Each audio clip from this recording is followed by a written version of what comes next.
Okay, here we are. Back in action, back in effect. The old team is here. We are, throwing our energy back into the flow because the world has really just been bananas. I am Samut, known as Mama Yoga, and I have my fabulous producing partner here, Flaw 700. What's up, Flaw? Hey, how's everything? Everything is copacetic, dude. So it's great to be back. It's been quite a while. Lots of life challenges have happened, and we're rolling with the flow and keeping our energy strong and high, and just here to assist and share wisdom teachings from ancient African culture, but indigenous culture especially, to our community, our listening community. So I want to start by giving thanks, praise, and honor to all those beneficent ancestors upon whose shoulders I stand.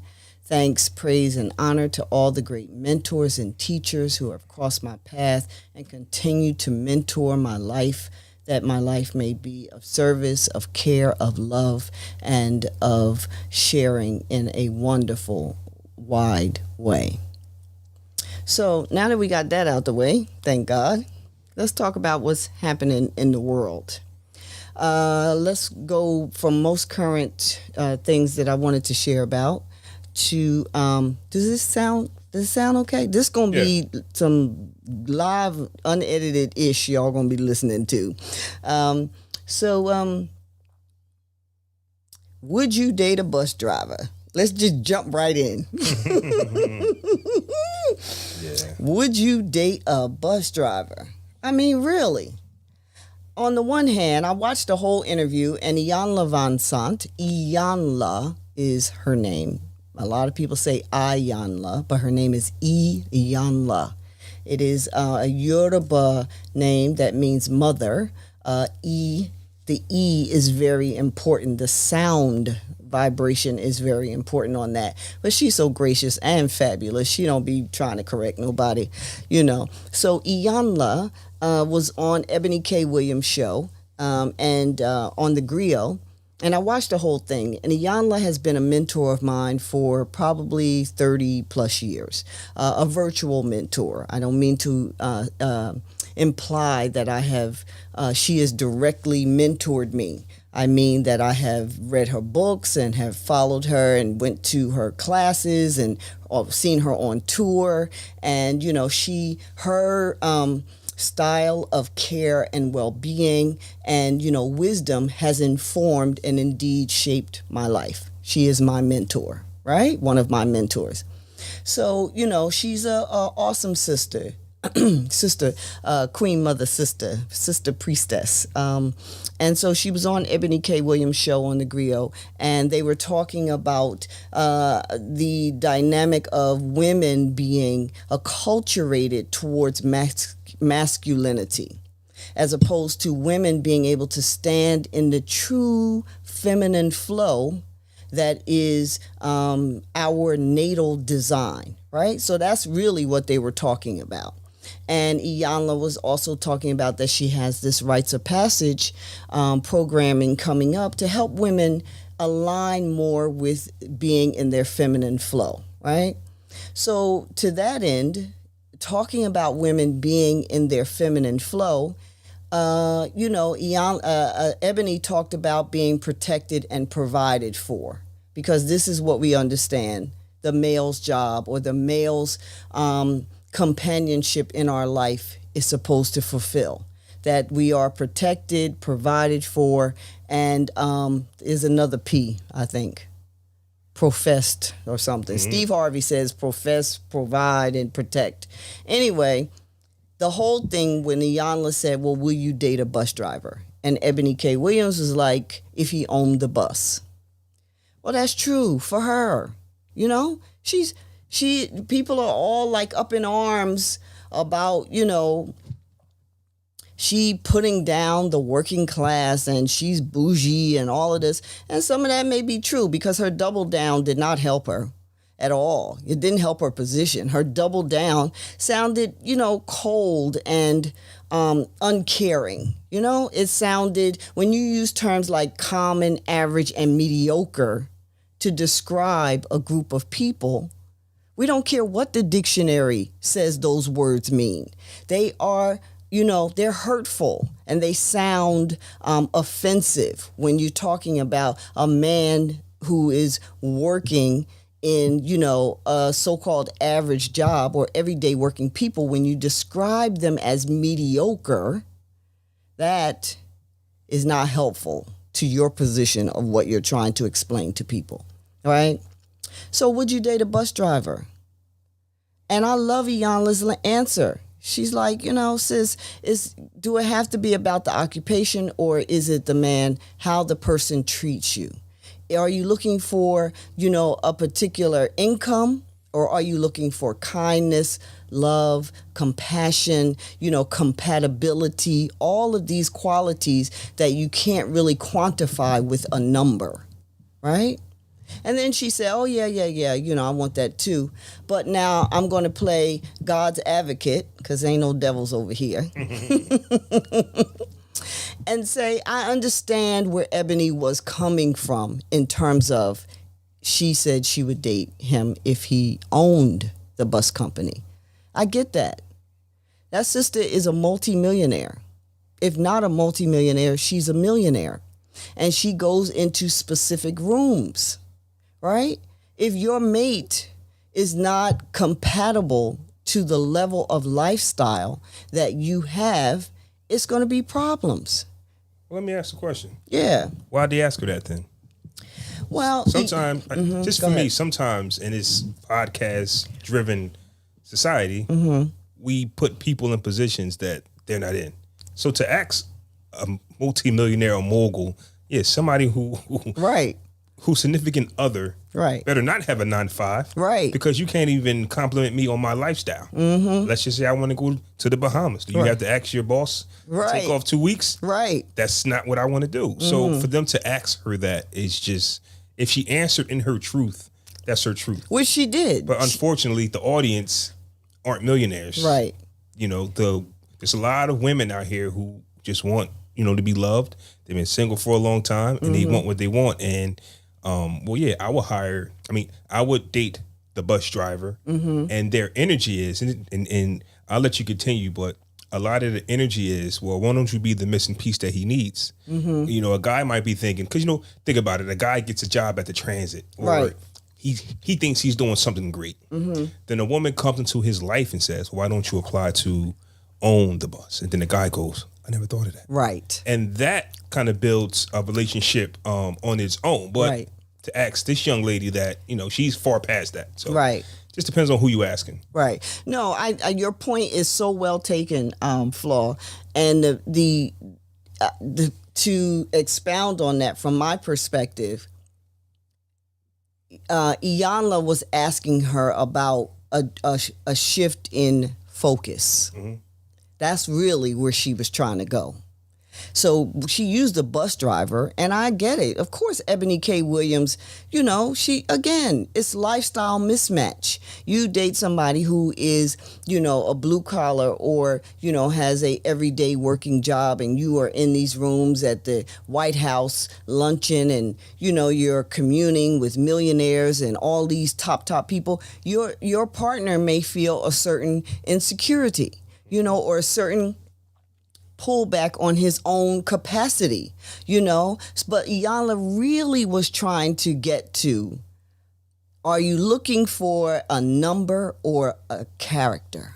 That's really where she was trying to get to, And I agree. You should, pursue relationships for the most part based on, the other intangibles. Is he loving? Is he kind? Does he do what he say he's going to do? That's a big one for me.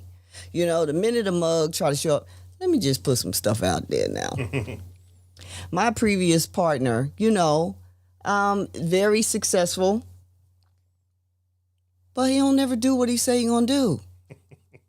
Oh, I'm gonna do this and I'll help you with that, or hey, look, I got you over here, I got you.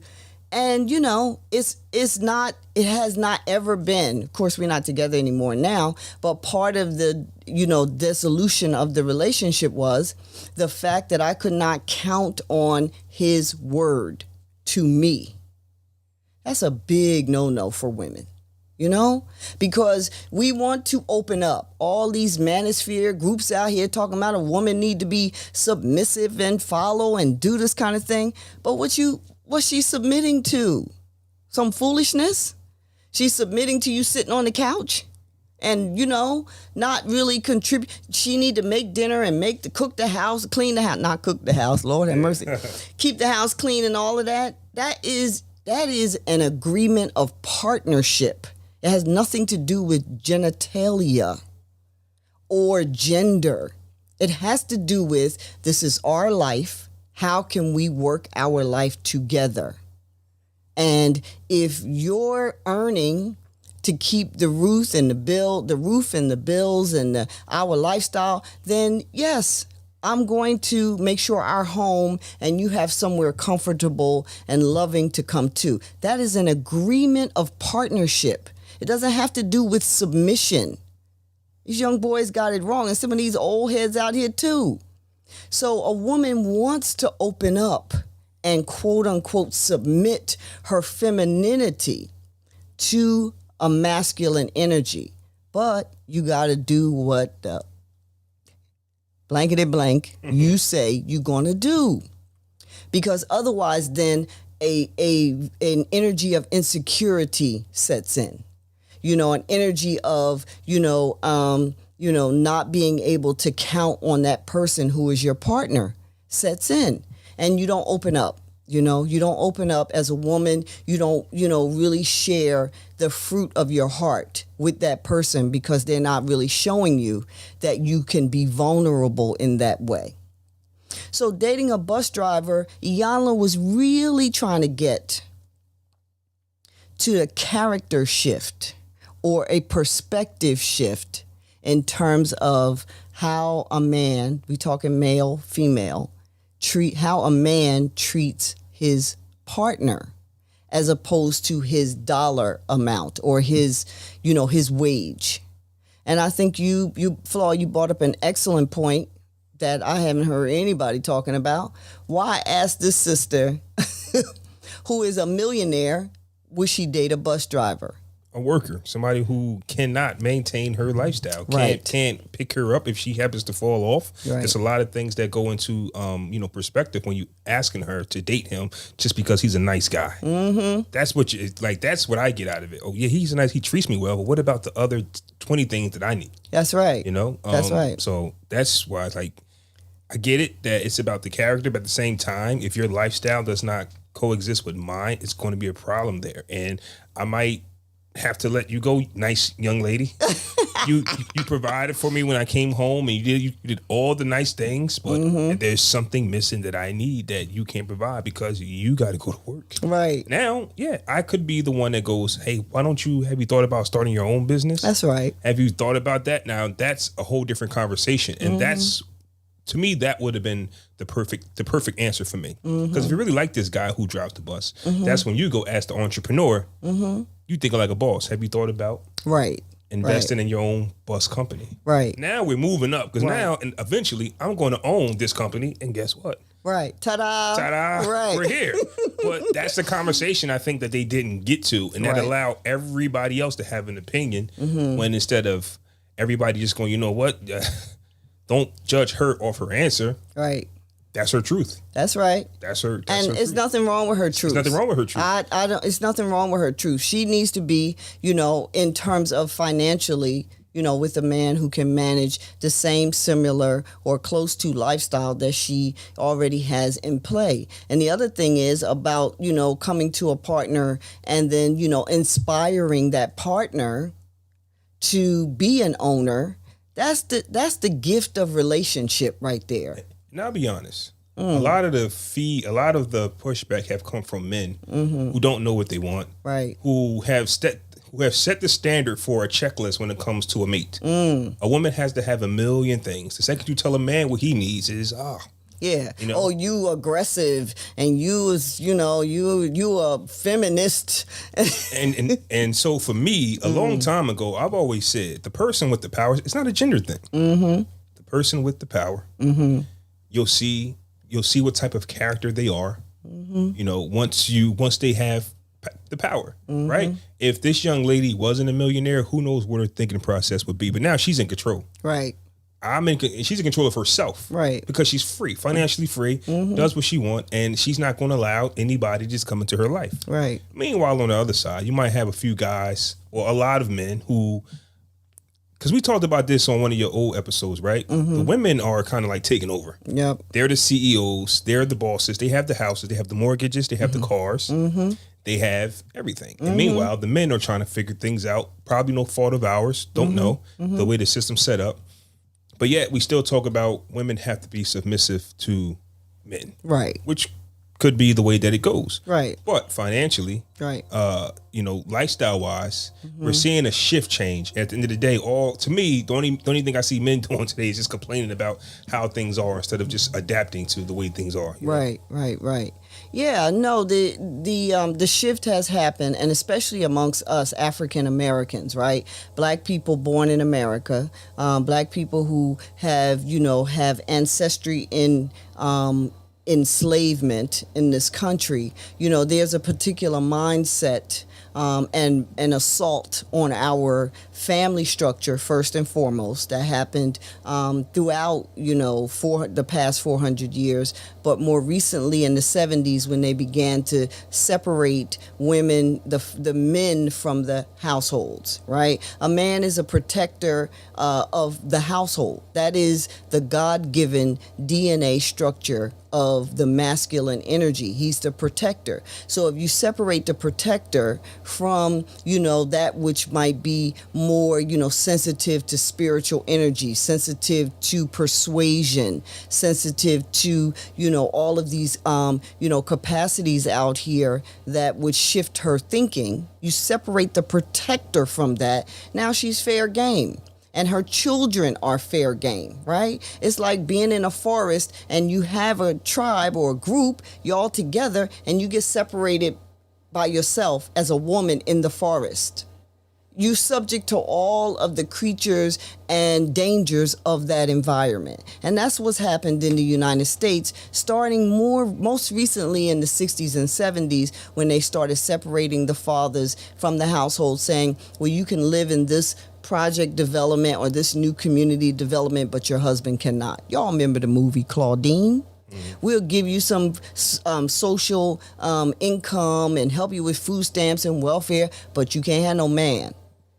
That right there was the ultimate setup. So now, fast forward 30, 50, 40 years later, however much it is, and there's a whole mindset of, generations of women as well as men, and we are not thinking in an organized, together, if you're winning, I'm winning capacity. It's just like I'm out to get me. Individualism has conquered to a degree, right? So women, are getting jobs, and women are, especially African American women, getting these good jobs. There's a lot of women CEOs that are doing really big, beautiful things, and finding a partner, an African American partner. Let's just keep it 100. We talking about black folk dating and being with and loving black folk. That is not a disrespect to people who want to date other people or whatever. That's not even what we're talking about. That's not this conversation. We talking about, because Ebony K. Williams, she could date who she want. In fact, her fiance, who she broke up with during the pandemic, she put all the shit out here on social media, and then all these interviews she did. He was a white boy that wanted to be with his family, his children, during the pandemic, and she wasn't having it. These are her words, not mine.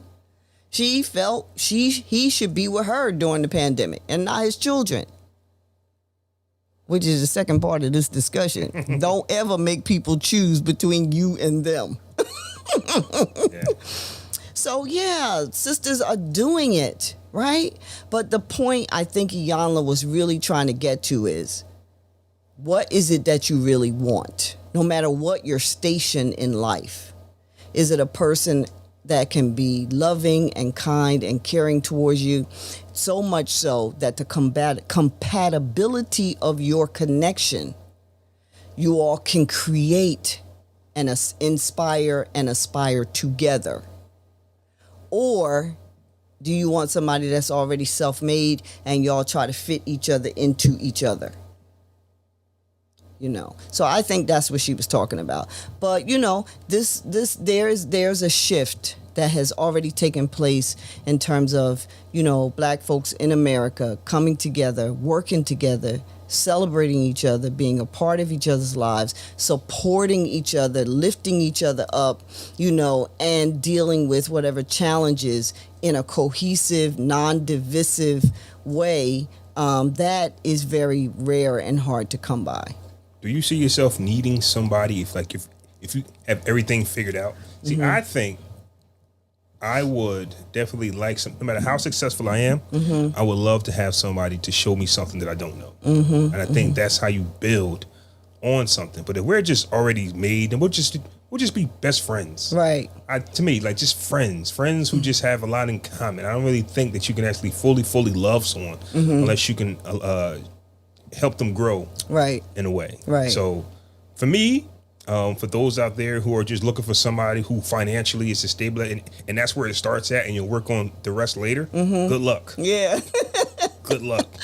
Oh, you got to be a CEO too. What about everything else? Well, I hope he has the rest of the qualities, but he's a CEO, and that's all I care about. Yeah. Good luck with that. Yeah, good luck with that for sure. I mean, there's a pool, but it is, especially if you talk about black folks, black men, it's a narrow pool, And, you can say what you want about Kevin Samuels. I'm not sitting up here cheering on Kevin Samuels because I think his delivery was salacious and harsh and brutal and not necessarily, it didn't need to be that way. But that's how he found his fame, by kicking black women in the teeth, Well, we could talk about that a little bit because Kevin Samuels had a career before he became blunt and nobody paid him any mind. Yeah. It wasn't until he turned up to where people thought he was this new guy on the scene. No, he's been doing this. And his first, for me, when I learned about Kevin Samuel, his first mission was just to talk about men, period. Right. And not in a crazy way, but just men. Didn't work. Once again, when you bring women into it, especially black women, us. When you bring black women into it, it sets the world on fire. That's and it brings the attention to you. So I don't know. Maybe his attention was good, which they were. His delivery was crazy, but nobody paid attention to him when it wasn't crazy. When he was smooth, right? But it brought the views in. It brings the money. It brings the fame in. So right. Well, I said when I heard of his passing, Kevin Samuels, that I would have liked to see his evolution, because from what I understand, his intention was to garner the attention and then make the shift towards, look, you got to have a solid family.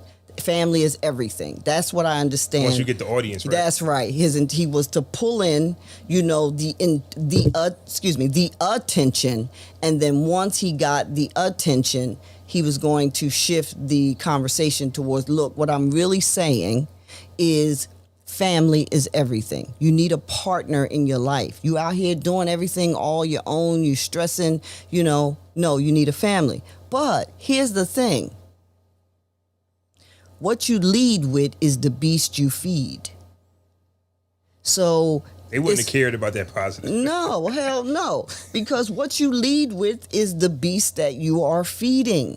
It's the animal that you're feeding, and the more you feed it, the bigger it grows, until before you know it, you got like this, it's just out of control on its own. What was that? Oh, that's the ice machine in the background. Oh. I'm like, what the heck? Dominoes falling. So what you lead with is so very important, because once that puppy take off, it's a full-grown monster, and you can't get it back in the box. And everything that goes with that type of energy is going to come to you. Another situation that's very recent. I love the Earn Your Leisure men. I just love them. Troy and Rashad and their whole, network of brothers and sisters that they have on under them. I'm cheering them on. They are amazing. Earn Your Leisure. They have Market Mondays. They're doing Invest Fest all over. Invest Fest is in August. And what the brothers talk about, those young men talk about, is financial literacy, but it's more than financial literacy. It's understanding money, it's understanding business, it's understanding, and it's also highlighting all of these African Americans, black folks from America primarily, who are really doing quite well financially and really being innovative when it comes to starting business. They are highlighting black entrepreneurs. So the Earn Your Leisure young men are amazing, and they are doing it from a position of strength, of ingenuity, of wisdom, of not necessarily, of kindness. They are doing it in a good brother way. Mm-hmm. Here's the point I want to tie in with the beast you feed. Invest Fest is coming up in August. They go on Joe Budden's podcast. Shout out to Earn Your Leisure. They go on Joe Budden's podcast. The beast he feeds is animosity, is anguish, is scandal, is gossip, is, hurling fireballs, is shots fired. That's the beast Joe Budden feeds, whether he wants to or not. That seems to be his flow. Earn Your Leisure, Troy and Rashad are on Joe Budden, and he's talking to them about where's the scandal. And, y'all ain't this good, sweet brothers. What y'all be doing when people ain't looking? It was just like nasty. The energy, and he was, trying to bait these young men into, the dark side, if you will. That was kind of the energy. And Rashad, they're very thoughtful young men. Troy was cracking up because he where all this, acid coming from? Yeah. All this, why, what's with this? And then Rashad said, this is not hospitable. All this, and then the peanut gallery around Joe Budden is saying, y'all N-words ain't shit. And, just really being very what? And then Joe said, well, I can't wait for the scandal because y'all ain't this good. And Rashad said, it doesn't matter. Joe said, ain't it somebody out there that hate y'all? Ain't it somebody out there that hate y'all and that y'all have done wrong and, where them niggas at, Mm-hmm. I'm quoting Joe Budden while I'm using this language. And Rashad said, then none of that matters. When you are the sun, you outshine, you shed light on all the good. So you don't have to worry about that. We're not focusing on people that may feel that we didn't do what they wanted us to do or whatever. And Joe kept trying to bring them back to that. You see? So the beast that he is feeding, getting views, is, salacious. And these young men, the beast they have been feeding is positivity, entrepreneurship, successful financial connections and relationships. And they stood strong in that within the onslaught of the Joe Budden interview. And I was never so proud of two black men in my life. So the beast you feed, how you start, whatever it is you're trying to offer on a larger scale, is just going to continue to grow. It's very hard to switch out once you get the so-called fame and attention or get people paying attention to you. It's very, very hard. Well, if you think about it, and you put it in better words than I did, but on social media, you ever look at the guys who are in front of the camera a lot and you go, you're weird now. Mm-hmm. You're dressing weird, you're talking weird. It's because they're now controlled, like you say. Mm-hmm. In order for that money to keep coming in, you have to now continue with that passage. Mm-hmm. the guys, the black men who aren't on camera, but who have made a ton of money and built wealth without needing the camera, those guys are somewhere in suits, smiling, with a family, with a black family.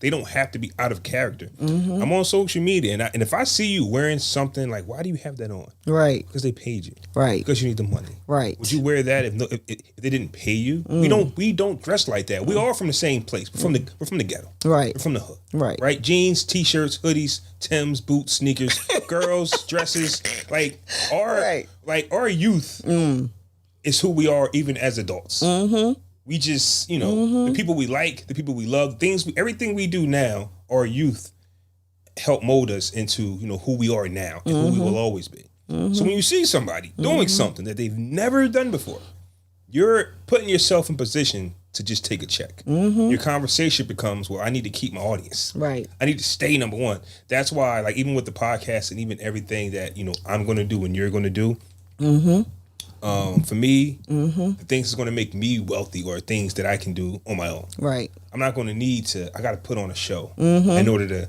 keep my checks coming. Right. But you see what you're saying when it comes to the media men. Right. They just have to keep saying and talking and doing things that they don't even believe in. They just have to. Joe Budden could have been proud of them. Yep. But he didn't have faith in his journalism material, because anybody can do a podcast. Right. He didn't have faith in his skills to just say, hey, you're actually doing something positive. If my audience don't like this, another audience will, and I can get a whole new million of listeners because I got you guys on here. That's right. Because I'm celebrating the positive that you're doing, as opposed to just really like kicking your back in and coming with all this acid about what you guys are doing. So, it really does. I mean, your points are very, very well taken, and it really does matter how you begin what it is that you're seeking to offer, out to the community. And I'm thankful that, there are so many of us, that are doing very, very positive things in terms of, our podcast and all of that. I was watching The Breakfast Club the other morning, listening to it rather, and watching it too, as I was driving into work. And, they're switching out hosts, and I noticed how, it's just a certain level of class that has changed. They're talking about, it's like ass jokes, and I mean, they've been doing that, but it's more like, it just seems more ratchet and horrible, It might have been depending on what episode you was watching. Yeah. There was this one young lady, I'm not going to say her name, but she is so terrible. But she actually came to Trenton like a few weeks ago, and she's a horrible artist. Horrible. And the Breakfast Club did get a lot of flack. Like, why do you have this person on? But their energy is, and I was actually going to bring the Breakfast Club up as a good example of that. Yeah.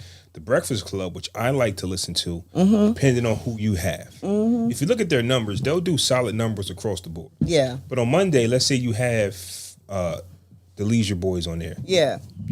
Some people will watch it, right? Yeah. And other people go, it's not for me. Then you'll have Ratchet on there. Yeah. I'm not watching it. Yeah. But they've built their brand up so that, hey, Monday through Friday, I'm going to see what you got going on.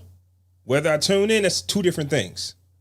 So at the same time, you might have been listening to or watching the episode that the rest of us was just like, nah, we're not going to watch that. Right. Next week, you might have somebody on that we want to watch. But they built their brand big enough for them to do that. So might have been the one I skipped to. Yeah. It's like, what is happening? Where's Angela? My goodness, y'all need some female energy in the room. Knock it off.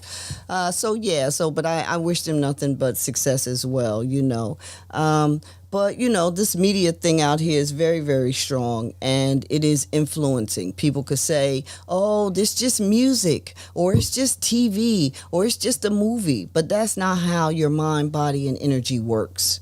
Your consciousness is like a sponge.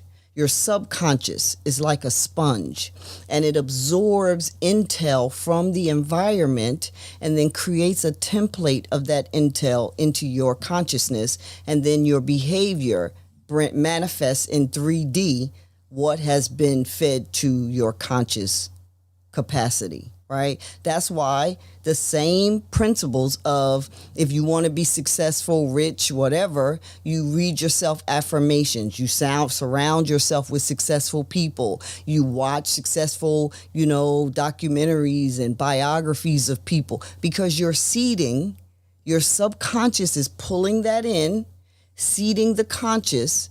Your thought process then goes and makes manifest in your behavior what that template was.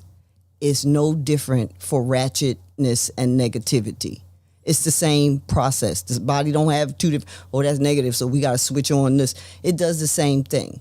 So it's very, very, very important how you start and offering a process, what it is you want to bring forth and share with the community. It's important, and these things matter. The music matters, That's why black women are the most disrespected. American black women are the most disrespected woman in the entire planet of Earth. Malcolm X said that, 60 years ago. He said the most disrespected woman is the black American woman, is the African American woman, and is no different to this day. Our children calling us all kind of names in the records and all kind of stuff, so it matters. And when you have people that are doing positive things, we need to really lift them up as opposed to try to find some dirt and talk about you can't wait till the scandal break and they don't really act like this and, whatever, So we want to keep it all positive and flowing for real. Yep. One of the other things that is in the news and why I think, it was time for me to come back to the airwaves is this whole conversation around Chat GPT. And the conversation around, AI, artificial intelligence, permeating the earth, right? It's a great quote that's being floated around social media. I, Robot, The Matrix, and what's the name of that movie that Will Smith was in? Where I Am Legend? Yeah, I Am Legend. I, Robot, The Matrix, and I Am Legend were not movies, they were announcements. And that's for real. All of this stuff is really foretold. You got artificial intelligence, coming forth, and people are really, really, creating these robotic capacities, right? They say that by 2030, which is 7 years, we're going to lose something like 30 million jobs to AI. And then as AI becomes more proficient, the expectation is closer to quite hundreds of millions of jobs that will be lost, right? So then humanity kind of goes into a bit of a mostly intellectual jobs, like lawyers, jobs where, as I say, intellectual jobs.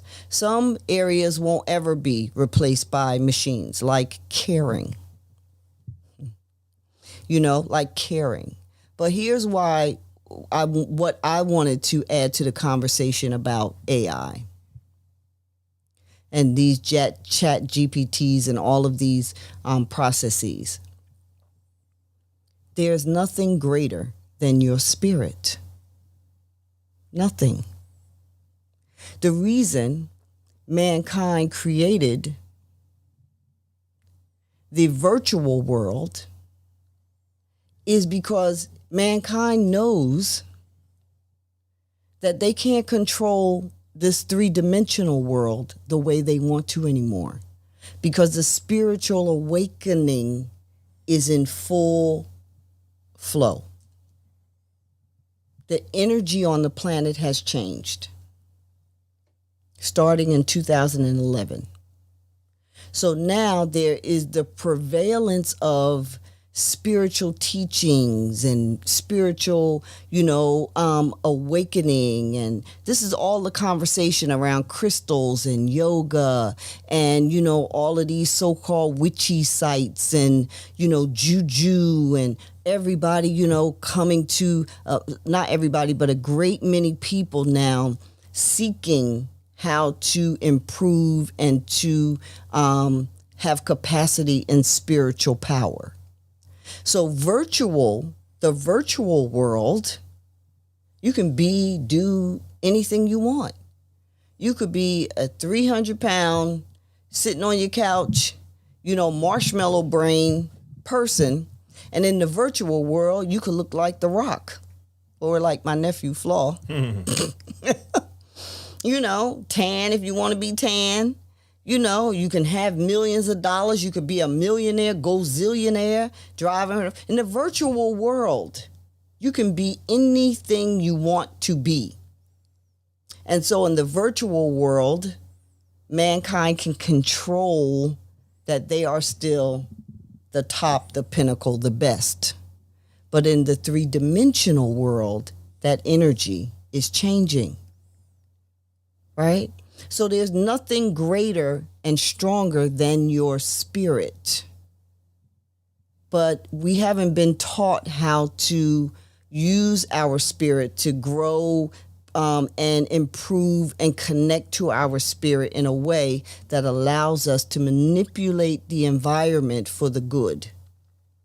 And that's what time period we're in now. The divine feminine energy that's on the planet is not about emasculating men or subduing the masculine. It's about teaching all who would have the capacity to how to tap your spirit and use your spirit to navigate this dimension as opposed to the physical force that we use or in conjunction with the physical force. I'm going to let you in, Flaw, in a minute. I just want to say the proof or the idea of this is the first Star Wars movie. I'm taking it back now. 1976, I think it was. We were sitting in the theater saying, what is this? And Obi-Wan Kenobi, y'all Star Wars people don't be all like, Mama Yoga, that's not the right name. Anyhow, you know what I'm saying. Obi-Wan, the teacher of Luke, was trying to teach him how to manipulate and to use the force, right? The force, the spiritual energy. And Obi-Wan was such a master that he was able to use that spiritual energy to get himself inside the stormtrooper complex or whatever you want to call it. He'd come to a stormtrooper and they'd be like, hey, what you doing here? And he'd say, it's okay for me to be here. He'd do something with his hand and the stormtrooper would be like, it's okay for you to be here. Pass through. This is real. This is a happening. This is not just something somebody thought of in their brain. These are capacities that we can tap into, right?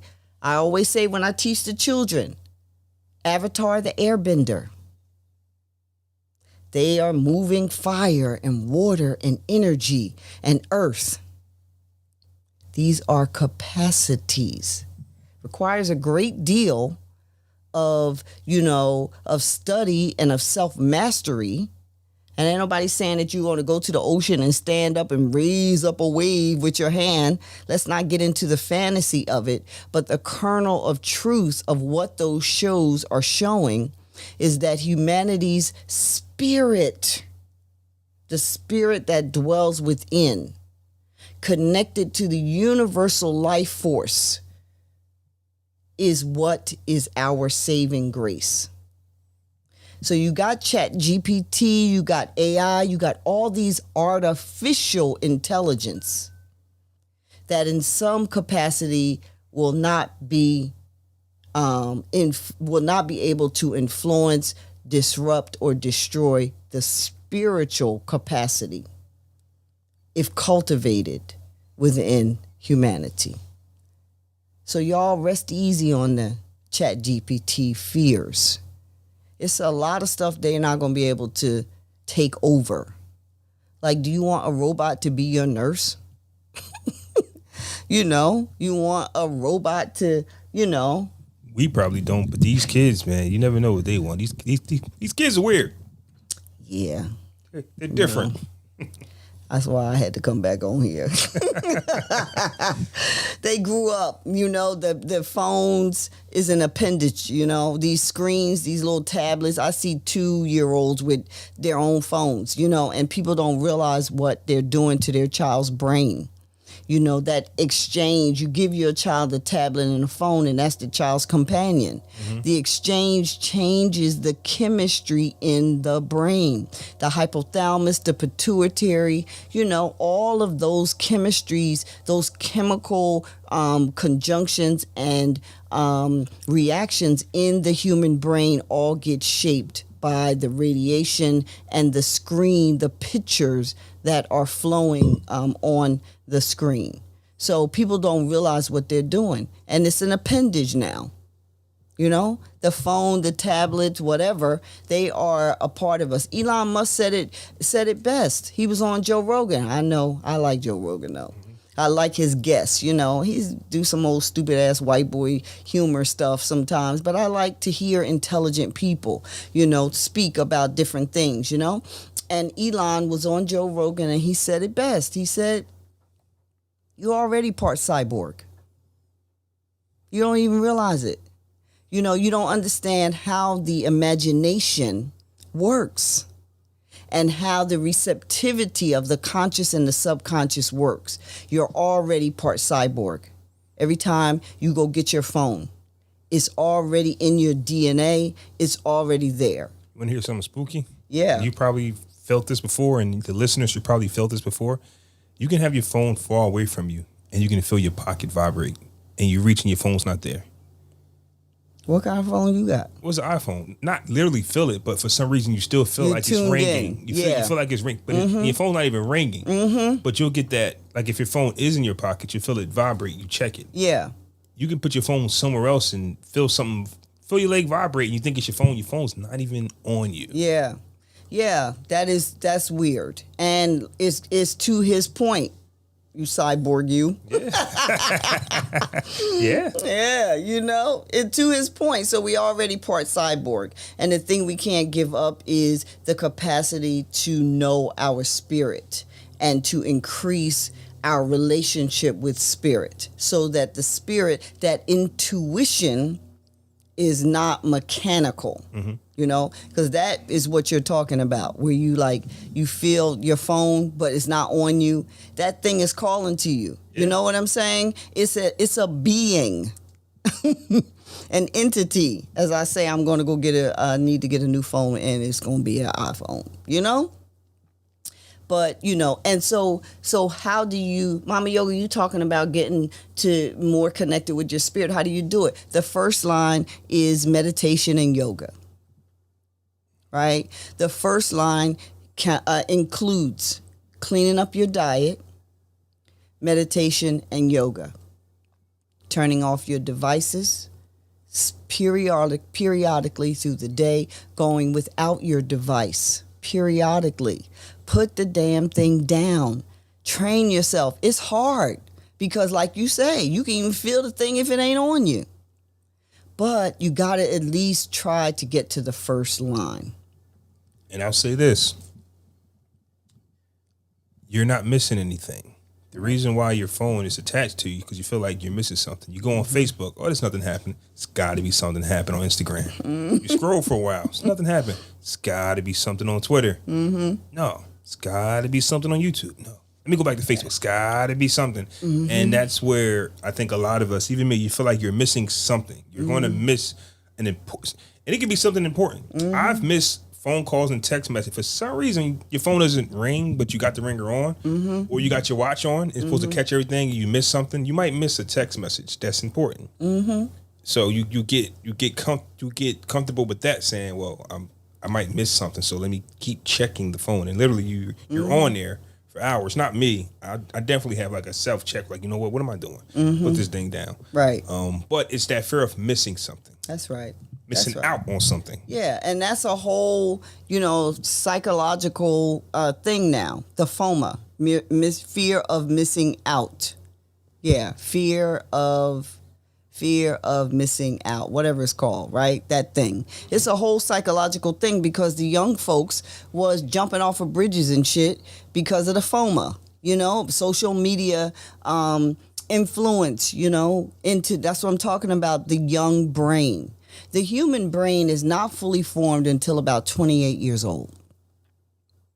So if you're drinking, smoking, social media, sexing with whoever, having all these, experiences, all of that's going into your DNA and affecting, the maturity of your brain and what you think your life should be about, So, the first line of really getting to that avatar status is cleaning up your diet. Why clean up your diet? Because this physical body is also electromagnetic, right? And the electromagnetic energy increases off of plant matter. And the least cooked, the better. The living plant matter, right? So if you're eating, flesh, that is already dead. There's nothing, it's just really a placeholder.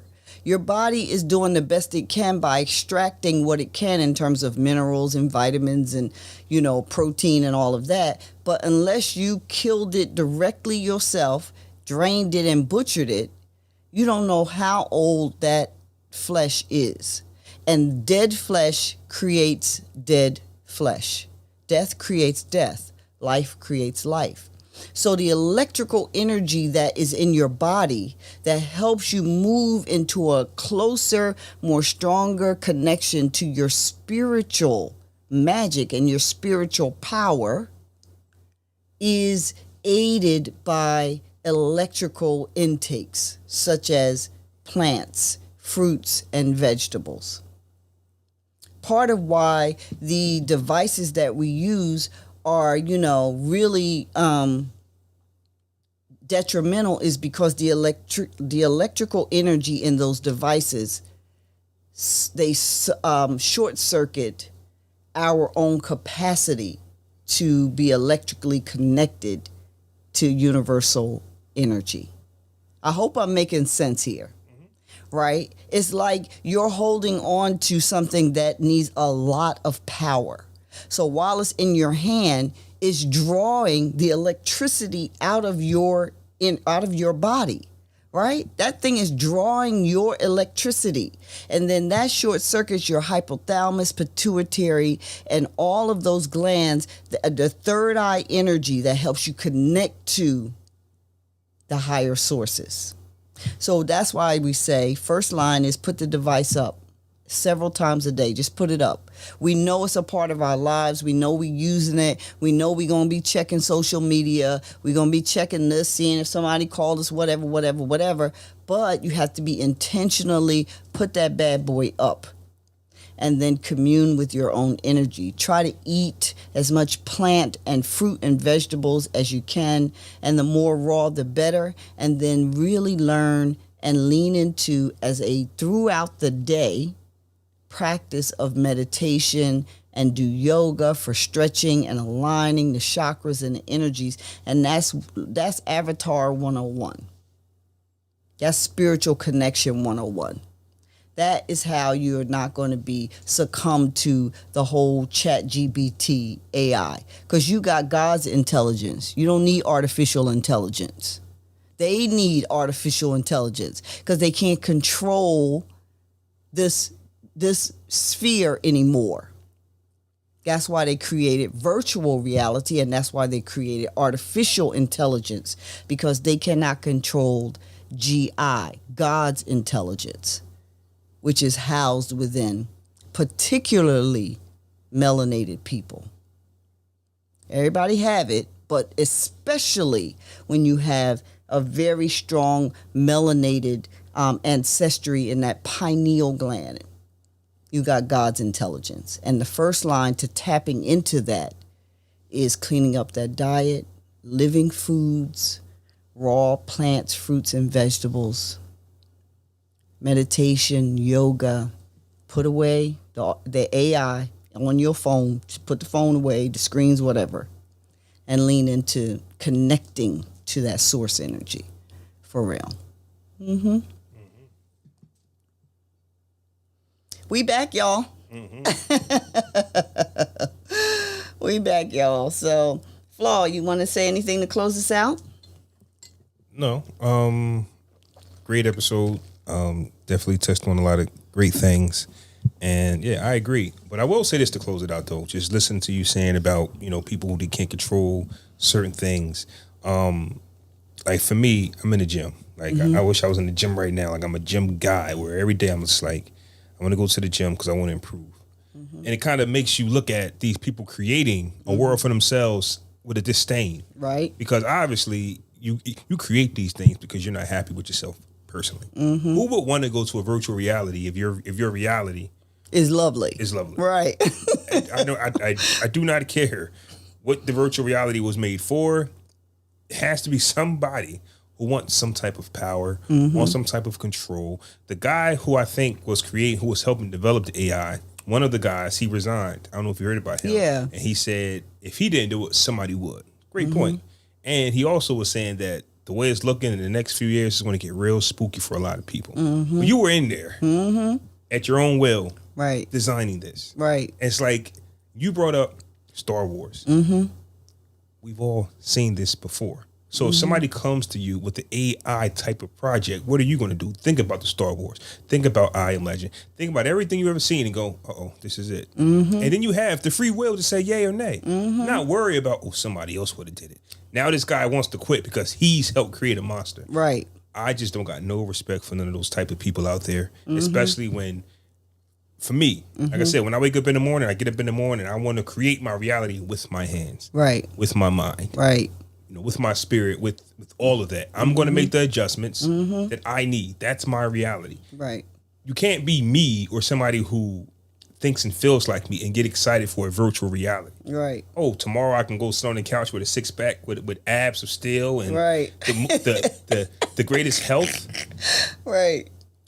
Right. I'm the person that goes out there and works for it, regardless of how long it takes. Right. I'm going to strive for it. I'll be 40 in June. That's right. And I dedicated, at least the last 30 days, the last month or so, I've kind of been, adjusting. One thing that I wasn't going to do was cold turkey anything. That's how you lose. Right. But I've been adjusting. So come May 16th, that gives me 30 days. Right. By the time I turn 40, I want to be in the best shape of my life. Right. That's the goal. But I'm going to do it with the hands. With going to the gym, with my entire body, not no virtual reality, not no AI, not no Photoshop pictures. I mean, it started a long time ago. Surgery, or I'm like, look, I'm going to go get this, I'm going to get that, I'm going to get that. I can't lose weight, I'm going to go get the surgeries. I've never been none of those type of people, man. So, well, we give thanks, and we cheering you on to your 40th. Oh, Lord have mercy. Flo, you about to be 40. My 40. Goodness. My goodness. Oh, man. Not to keep it going, but I bumped into a guy in the gym, and I had no idea how old this guy was, but he looks great. And he was just telling me he's 69. I said, you got to be the greatest, you got to be the best 69 looking man I've ever seen. Yeah. He takes care of himself. Yeah. Doesn't eat any meat. He's telling me about this store on Route 33 behind ShotRite where they have all types of herbs and. Oh, you talking about Black Forest Acres? Yeah. Sounds like right. Yeah, that's it. I've been going to them for 40 years. I need to go check them out. Yeah. He said that's where he goes, and he's in the gym just doing everything that I do. And he's 69, he about to be 70. Yeah. You would think, and I brought that up because me about to turn 40, you could think that this is how 40-year-olds look. It's not. No, it is not. It is not. I got around, I don't know what I was watching or what I was doing, but I actually got to see some people who can't stand up right. Right. Who can't do certain things when they turn 40. People say, man, you look great for your age. And I let it go. I let it go over my head because I don't know nothing different. Right. Right. So, but when I do get to see people who are 40 and they don't look like me, it's kind of like, whew, yeah, this isn't guaranteed. You know? I mean, everybody, people are just in really bad shape. They are in bad shape physically, mentally, energetically, and it's environmental. I was having this conversation with one of my clients during this past week. If everybody or the majority of people have illness, diabetes, obesity, heart disease, it's environmental. It's not genetic, because we don't all have the same genetics. Yeah. It's not your ancestry. It's your kitchen. It's your air. It's your consumption, what you're watching on TV. All of that speaks to the cells of your body and your mind and your energy, all of it. And it informs, again, going back to that subconscious, conscious template that gets, infused with what you are consuming, your environment, and all of that. Not to mention the food is crap. It ain't a week go by where they're talking about how they done invented some stuff, and now they're supposed to be injecting or putting the vaccines or the RNA vaccines into food, especially meat. They're starting with ground meat. So it's like, and that's the change. It's what people are eating. The majority of people, when you're overweight, you're obese, is not the fact that you don't eat as much or whatever, but it's actually a state of malnutrition. So what is happening is your body is walling off that food, those calories, into fat cells. The fat cells are actually, hormonally based storage capacities. That's what fat is. In times, and I know we was going to say we was closing out, but we just, Flaw opened up something, in times of ancient times, our bodies were designed to store resource. And that's what fat is. There were times when there was no food, or you couldn't find berries or whatever. And so when you did find some, you would eat the whole bush, or you eat all of the herbs, or you get the woolly mammoth or whatever and keep it, for as long as you could eat it. And then there were times where there was nothing to eat. So your body, this great, magnificent being that we've been created, would then pull from the stored fat on the body. A woman's big buttocks is actually a water reservoir. It's actually storage for crossing the desert. It's actually storage for nourishment and to keep you alive. That is what fat on the body is for. So if you are in the 21st century, Trenton, New Jersey, and you got 50 extra calories on 50 extra pounds of calories and storage on your body standing in the shopping right, something is disconnected, because there's no famine. Yeah. You have plenty of food shipped in from everywhere, but you got all this storage. So what you're eating is not being absorbed by the body. It's not being burnt. It's not being used. It's being stored. So, we have to make, these changes. People don't look good. They really don't. In their eyes, you can even see, and it's environmental. It's the food. So yourself, taking care of yourself, I applaud you for that. I'm here for all of it, to celebrate that and assist as best I can. I was thinking about getting you over to CrossFit. That's a lot. You got to come to CrossFit. Honey, I did CrossFit. CrossFit is a beast. Yeah, I know.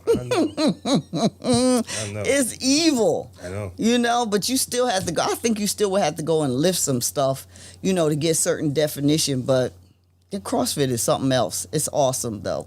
Anyway, I'm bouncing. I got to get my podcasting sound etiquette back, because I'm hitting the tables and chewing and drinking water and all of this. Okay, so everybody, you can go to Mama Yoga Wellness on Instagram.